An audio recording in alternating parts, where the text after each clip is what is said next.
Ben Mevlam'a kul olamadım, onun için yanarım.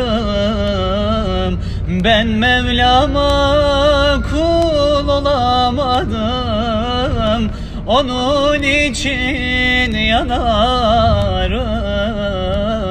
Bilmezler ki benim derdim, gece gündüz ağlarım.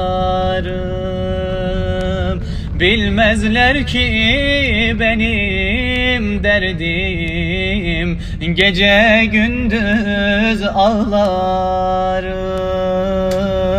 Ben yanarım, ben yanarım, günahlarıma yanarım. Ben yanarım, ben yanarım, günahlarıma yanarım. Ben Mevlam'a kul olamadım, onun için ağlarım. Ben Mevlam'a kul olamadım, onun için sızlarım.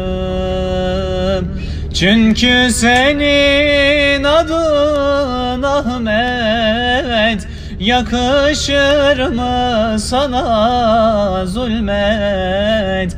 Mevlam sen bizleri affet, onun için ağlarım. Mevlam sen bizleri affet, onun için ağlarım. Ben yanarım, ben yanarım, günahlarıma yanarım. Ben yanarım, ben yanarım, günahlarıma yanarım. Ben Mevlam'a kul olamadım, onun için ağlarım. Ben Mevlam'a kul olamadım, onun için sızlarım.